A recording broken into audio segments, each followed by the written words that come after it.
महाराष्ट्र से कई प्रकार के लोगों के व्यापार व्यवसाय संबंध है, दिलों के संबंध है। छत्रपति शिवाजी महाराज के समय से हमारा अपना एक अलग प्रकार का रिश्ता है।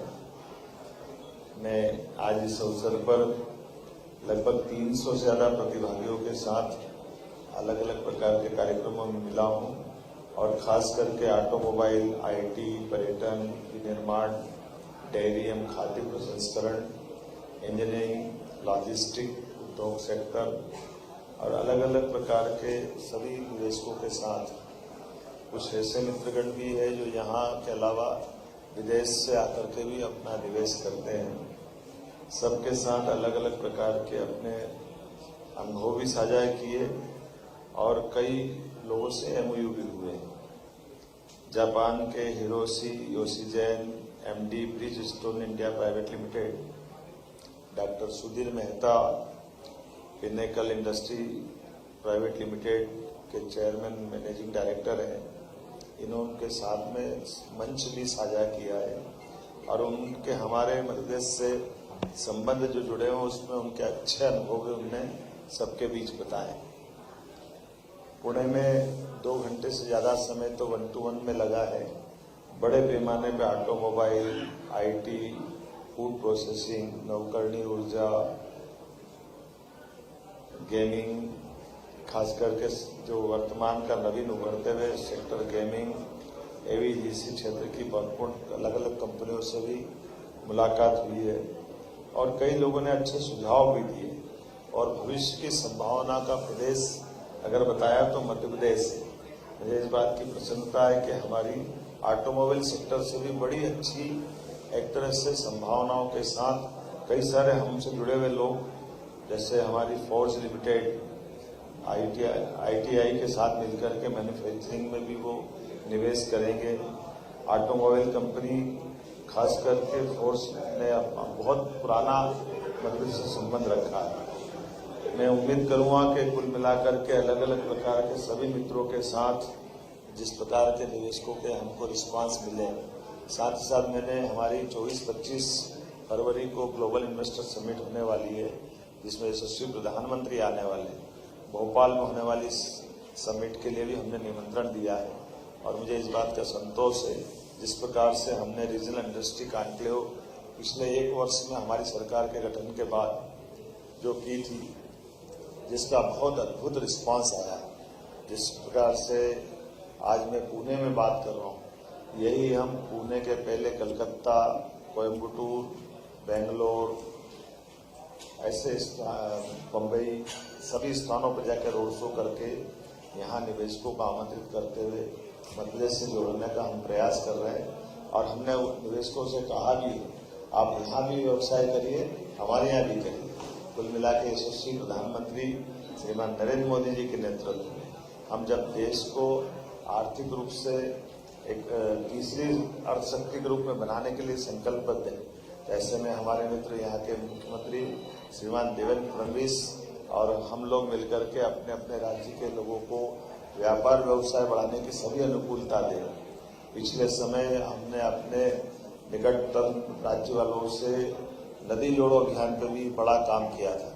राजस्थान के साथ जुड़ करके केन बेतवा पार्वती लिंक योजना के माध्यम से माननीय प्रधानमंत्री जी की मौजूदगी में जयपुर में भी हमने 2 राज्यों के भीतर हमारे प्राकृतिक नैसर्गिक संसाधनों का भी बंटवारा कितने अच्छे कुशलता के साथ करे, इसका उत्कृष्ट उदाहरण पेश हुआ।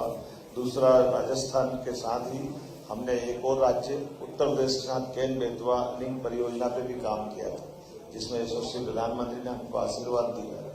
बुंदेलखंड हमारा और उत्तर प्रदेश का ये पानी के अभाव के कारण से वहां से वर्षों से पलायन होता रहा है। मुझे इस बात की प्रसन्नता के माननीय प्रधानमंत्री जी ने हमको आशीर्वाद भी दिया और दोनों योजनाओं के लिए 1,75,000 करोड़ का राज्य सरकारों को मदद दे करके 10% राज्य राशि, बाकी सारी राशि भारत सरकार की। और ये वो कल्पना यशस्वी प्रधानमंत्री स्वर्गीय भारत रत्न अटल बिहारी वाजपेयी जी की नदी जोड़ो अभियान जो था, तो आप मान के चलिए कि नदी जोड़ो जब होता है तो राज्य में हमारे लिए न केवल पीने का, सिंचाई का, बल्कि भविष्य में उद्योगों के लिए भी पानी की जो जरूरत होती है उसी से पूर्ति होती है।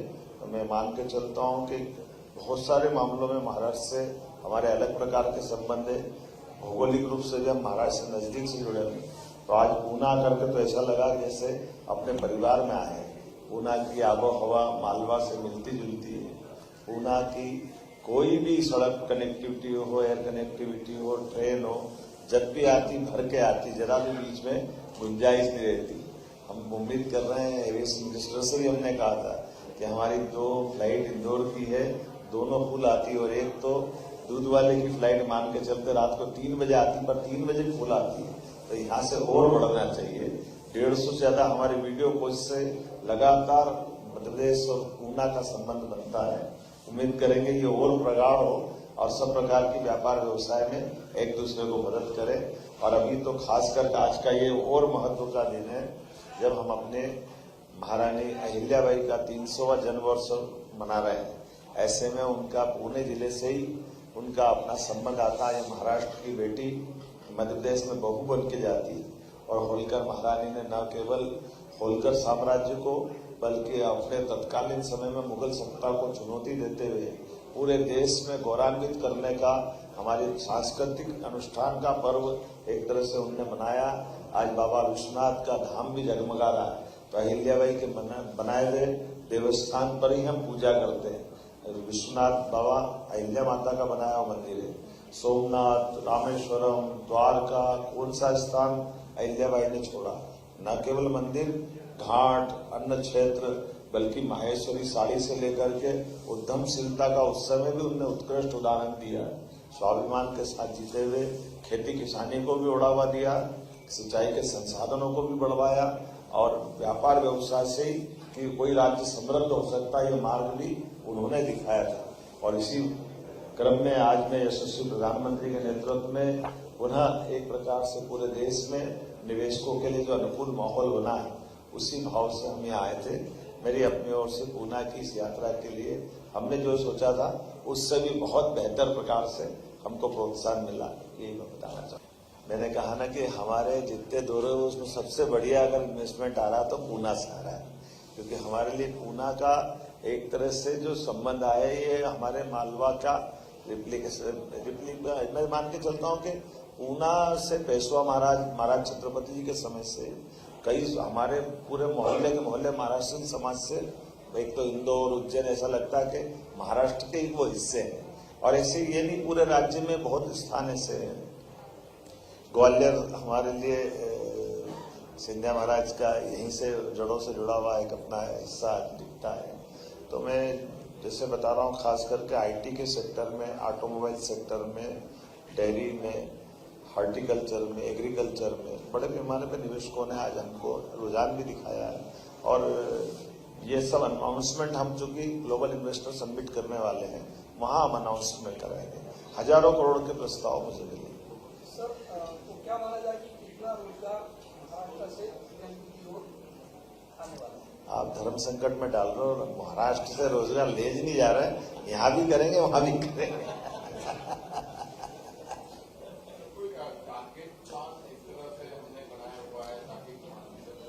मैं आपकी जानकारी के लिए बता दूं, जैसे रीजनल इंडस्ट्री कॉन्क्लेव हमने हर संभाग में की थी पिछले समय से छोटे छोटे स्थान पर, जैसे ग्वालियर, जबलपुर, सागर, रीवा, उज्जैन, नर्मदापुरम, अभी शहडोल संभाग की, और उनके आधार पर ही जो हमको रिस्पांस मिला था इन सभी रोड शो के आधार पर लगभग 4 लाख करोड़ से ज्यादा का निवेश हमारे पास अभी तक उन कॉन्क्लेव में आया है और 3 लाख से ज्यादा लोगों को रोजगार के अवसर उसमें मिलने वाले हैं।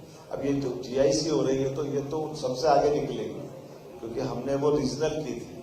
रीजनल के बाद जब ग्लोबली कर रहे हैं तो ग्लोबली में हम अपने देश के राज्य में भी आ रहे हैं और देश के बाहर भी जा रहा हूँ। मैं जापान जाने वाला हूँ, बीते समय इंग्लैंड और जर्मनी जाकर आया था। तो कुल मिलाकर के निवेशकों के लिए जो जो हो सकता है वो सब कर रहे हैं। और पूना के अंदर वास्तव में बहुत दिल प्रसन्न हो गया, ऐसा लगा कि आना सार्थक हुआ। देखिए, ये आपने अच्छा प्रश्न किया है। हमारे लिए जब हम निवेशकों से बात करते हैं तो निवेशकों में अलग अलग श्रेणियों से लोग अलग अलग प्रकार से निवेश करने आते हैं। कोई छोटी अमाउंट से आएगा तो छोटी अमाउंट में हम सरकार से क्या क्या उसको लाभ दे सकते हैं, उसके लिए क्या आकर्षक पॉलिसी है, और दूसरा कुछ और बड़ा आता तो उसके लिए भी कुछ पॉलिसी बनी। लेकिन इन पॉलिसियों के अलावा मैं एज ए सीएम इसीलिए शामिल हुआ कि इस सबके बावजूद भी कोई अच्छे आकर्षक निवेश की बात करेगा तो हम पॉलिसियों से ऊपर जाकर कैबिनेट से भी उसको लाभ दिला करके हम उस संभावना को जिंदा रखना चाहते हैं, जिसके भरोसे से व्यापार व्यवसाय को बढ़ावा दिया जा सके। लगातार इन सारी बातों में, जैसे उदाहरण के लिए हमारा एग्रीकल्चर सेक्टर, दूध डेयरी का, आईटी का, बहुत सारी इंडस्ट्रियां कॉमन है, और ऐसी कई सारी चीजें, जैसे माइनिंग का सेक्टर हमारा बहुत समृद्ध है तुलनात्मक रूप से महाराष्ट्र के। तो यहाँ के निवेशकों से कहा आप माइनिंग सेक्टर में अपना काम करिए। अपने यहाँ सभी प्रकार के एनर्जी सेक्टर में भी बहुत नवकरणीय ऊर्जा को लेकर के, फिर अब टूरिज्म में भी बहुत संभावना है, हमारी वाइल्ड लाइफ बहुत अच्छी है। ऐसे पर्यटन में भी बहुत प्रकार का पर्यटन है। एजुकेशन से लेकर के तो महाराष्ट्र के बहुत अच्छे संस्थान, MIT ग्रुप पिछले समय हमारे यहाँ उज्जैन में हमने अपनी यूनिवर्सिटी डाली है। ऐसे बहुत सारे सेक्टर में परस्पर हम एक दूसरे को भी काम में दे सकते हैं, और वहाँ के भी कई सारे लोग जो स्किल अच्छा सीख करके यहाँ अलग अलग फैक्ट्री में काम करने आते हैं, अपने रोजगार पाते हैं। तो ऐसी आपस में परस्पर इन सब बातों से जुड़े। मुझे लगता है सारी बातें आगे करीब करीब। देखिए, ये मैं आपको इस दूसरे ढंग से बोलता हूँ, आप थोड़ा उसको मैं खोल के बोलता हूँ। 2003-4 के पहले भाजपा की जब सरकार केवल 1-2 साल के लिए बनी, 77 में, दूसरी 90-92 में, लंबे समय तक कांग्रेस की सरकार रही। 1956 में हमारा राज्य बना। 56 से लगा करके 2003-4 तक कुल 20,000 करोड़ का सालाना बजट हमारा रहता था। कुल 5 मेडिकल कॉलेज हमारे मध्य प्रदेश में थे। उसके उल्टा 2004 से लेकर के जब मैंने सरकार में अपना पदभार ग्रहण किया, हमारे पास 30 मेडिकल कॉलेज 20 साल में बने। उसमें 13 प्राइवेट, 17 गवर्नमेंट के। कहाँ 56 से 2003 तक 5 मेडिकल कॉलेज, 20,000 करोड़ का उस समय का बजट था। मैंने जब चार्ज लिया तो 3.25 लाख करोड़ का है, और अभी हमने 3.5 लाख करोड़ किया, और अब 5 साल में हम इसको 7 लाख करोड़ तक करने वाले हैं। तो ये भाजपा के लोग ही विकास कर सकते हैं, इस बात की ये पुष्टि होती है। मुझे लगता सारी बातें आ गई। तो अब आपने देवा भाव की सरकार बनाई, इसीलिए तो जनता ने देखो कितना आनंद से आशीर्वाद दिया है।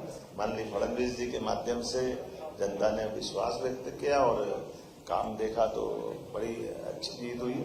मेरी अपनी ओर से आपके माध्यम से महाराष्ट्र सरकार को बधाई। अमर उजाला जीवांजलि के सारथी की मदद लें और महाकुंभ में स्नान जरूर करें।